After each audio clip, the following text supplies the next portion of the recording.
Right, this video is potentially going to be a little bit scuffed just because I got a brand new PC on Friday. I've been playing around with it, been trying to get back into it and install all of my weird and wacky programs. However, because I got a new PC with a lot more power and capabilities behind it, I was like, you know what, I'm going to upgrade my editing software. So I've gone and got myself Adobe Premiere Pro 2022, and yeah, I'm having a blast with it. Ooh, I want to kill myself. It's so confusing and I have no idea what I'm doing. So this is going to be my attempt at my first video with a brand new editing software on a brand new PC with brand new keyboard and mouse, and I'm just humble bragging now. Look at me, I bought new stuff, yay. I want to cry.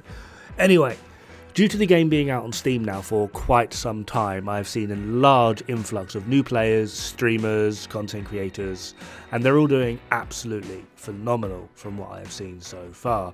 The community has been very welcoming towards them, and they've been helping out as much as they can. A lot of difference in opinions on varying things, but it's good to see some of the old vets coming along and helping the new players, as well as engaging with them in their content or just jumping in with their game and just showing them the ropes. A lot of people are actually doing it in quite a weird manner, rather than just going in with like full DPS builds and just slaughtering the game for them and being like, there you go. They're going in with like healer builds or buff builds and support builds and letting these new players figure out the way in which they want to play while being aided and supported in a more natural. Yeah, it's nice to watch. It is really good.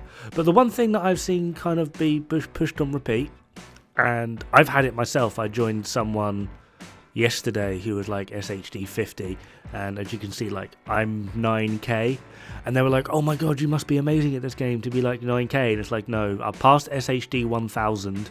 All your SHD means is you've forgotten what grass looks like. The only aid it really gives you is in optimizing and making new builds. It's not actually more powerful. So I wanted to put this video out there to just show the difference between what essentially is 0 SHD and SHD 1000, because it is actually quite an impressive gap, but it's either people don't realise how much of a gap it is and they're like, oh yeah, you're like SHD 12, you can do legendary, just get a good build, it's fine. No, I mean, if you got the skills, yeah, but I wouldn't advise it. Or you got people that are like, oh, you're only like SHD 990 or something. You can't do legendary till you're like SHD like 3k. Otherwise, it's just not worthwhile or whatever. It's just like you're putting a little bit too much stock in the SHD there, my friend. So I'm going to be showing this purely on a DPS build, just because that's kind of where it makes most sense.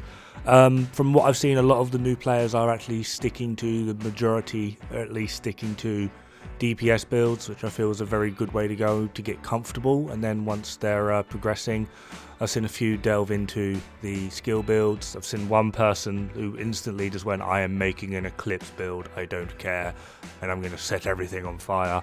You're my guy, you're my type of person, I love you. But yeah, so I'm going to be hopefully showing the kind of difference in what your SHD actually gives. So here we have two builds. They are exactly the same. 3-piece Providence, Coyote's Mask, Contractors, Foxes with a FAMAS. The top build is SHD 1000 with everything at max, and the bottom build is SHD 0. So they're missing all weapon damage, crit chance, crit damage, weapon handling, bloody blah. And the difference is like a good chunk of damage. It's like 25 to 30%. Interestingly though, if we just up our crit chance to 60 on the SHD 0 build, we get a hell of a boost in damage. We jump up quite a lot.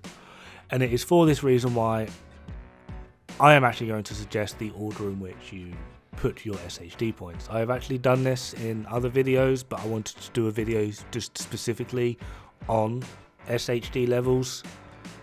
So once you get your watch, hopefully you'll have something that looks not maxed out like this, but something that looks similar to this. In the top left we have offensive. This is weapon damage, crit chance, crit damage, headshot.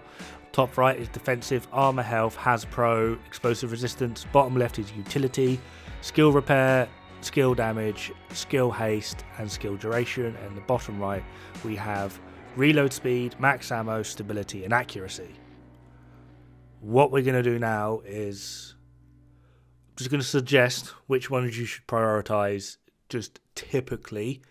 Obviously, feel free to make your own judgment call up. If you are going for a skill build, you'll possibly want to do things slightly different. However, just as a suggestion, for your offensive stats, you want to go crit chance, weapon damage, crit damage, and then headshot. Increasing your crit chance from 0 to 10 will actually give you a higher DPS rate than what all weapon damage will give. There's no point going crit damage until you have a decent amount of crit chance, and your crit damage is going to be a direct multiplier of your all weapon damage. Headshot is kind of a odd one. If you are more comfortable with getting headshots, go for headshot first, as this is going to be a straight increase in damage buff regardless.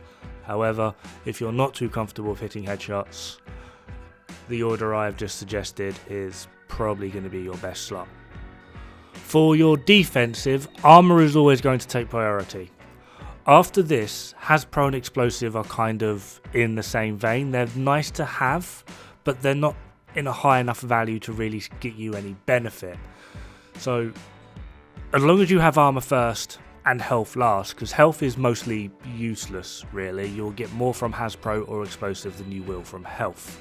Along with the simple fact of every time you go up an SHD level, you get health anyway. So, as long as armor is first and health is last, it doesn't really matter what the two in the middle are. Up next is utility, and this is probably going to be the one that's going to cause the most hubbub.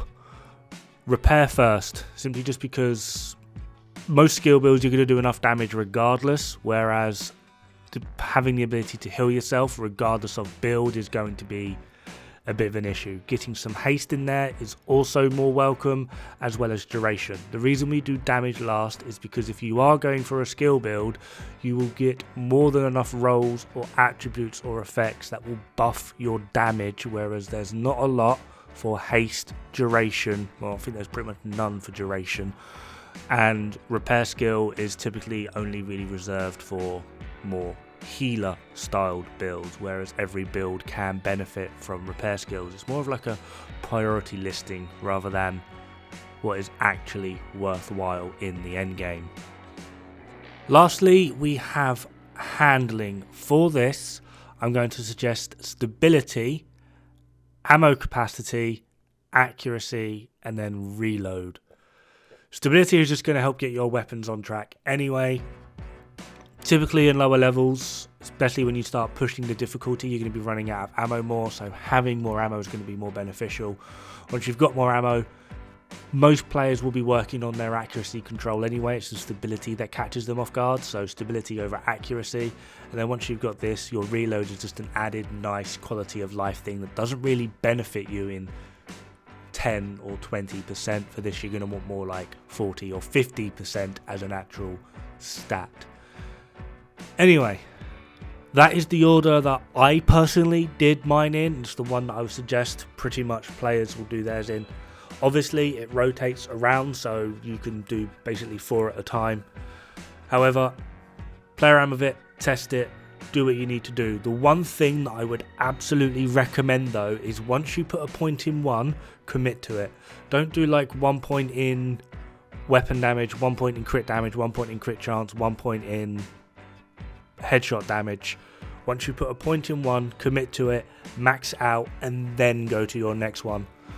Obviously, people are going to have different opinions on this. This is just what I would recommend.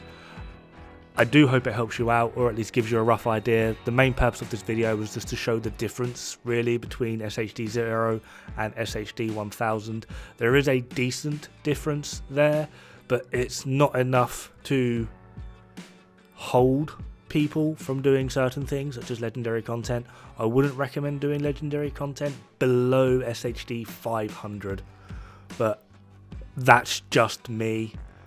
I'd rather you new players enjoy the game rather than beat themselves against a brick wall that isn't going to move. Anyway, that's me. Have fun, good luck, don't die.